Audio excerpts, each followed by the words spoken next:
What if you had a brother you never knew existed? What if you grew up on opposite sides of the world, speaking different languages, living completely different lives while your DNA screamed the same truth? This is the story of two siblings separated by an ocean, adopted by families thousands of miles apart, and reunited after 42 years by a simple DNA test. Welcome to Reunion Archives. In the 1970s, in the South Indian city of Coimbatore, a woman named Mary ran a children's home called Blue Mountain. It was meant to be a safe place for orphans. A young couple named Iavu and Saraswati came to Mary's home with their two children.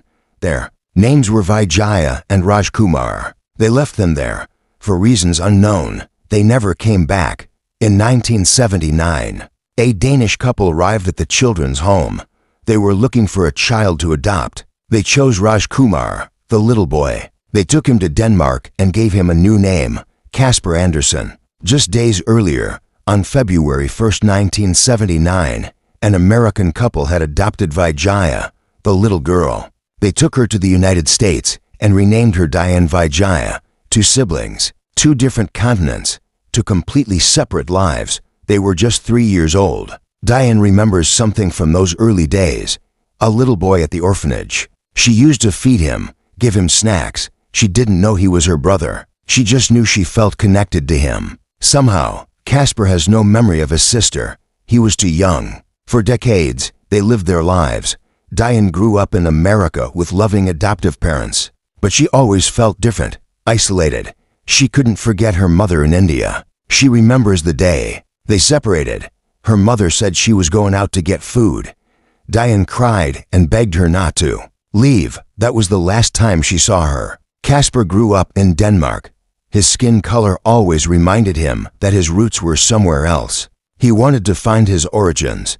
He visited Coimbatore twice, once in 2015 and again in 2019. He found the children's home, but it had closed long ago. The people who ran it couldn't give him any information about his family. He returned to Denmark disappointed. Then a friend suggested something new, a DNA test.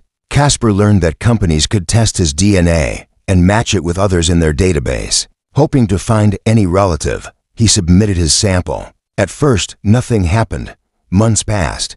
Then a man from America called him. His name was Michael. Michael said their DNA samples were a partial match.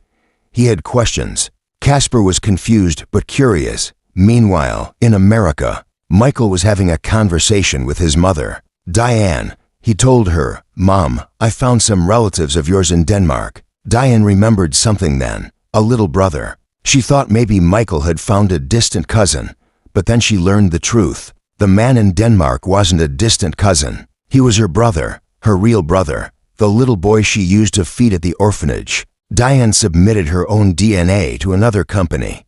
The results came back. A perfect match. Kasper was her brother. Kasper couldn't believe it.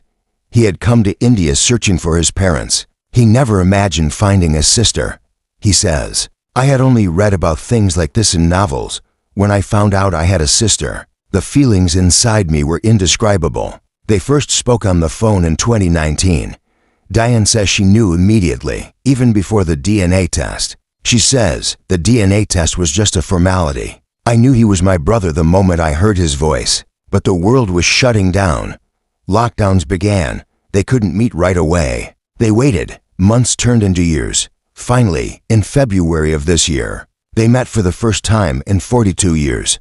Kasper flew to America. He brought something special. A photograph he had received from the children's home years ago. In it, a little girl stood slightly ahead of a little boy. The girl was Diane. The boy was him. When they finally embraced, 42 years of separation melted away.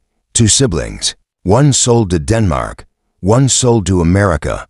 Reunited by science and love. They talk regularly now. They are planning to travel to India together soon, to search for their parents, to find the rest of their family. 42 years stolen, to continents apart. But DNA doesn't forget, and neither does the heart. If this story touched your heart, please like and subscribe to Reunion Archives for more emotional reunions. And let us know in the comments, have you ever wondered if you have a sibling somewhere you've never met? Thank you for watching. We'll see you in the next story.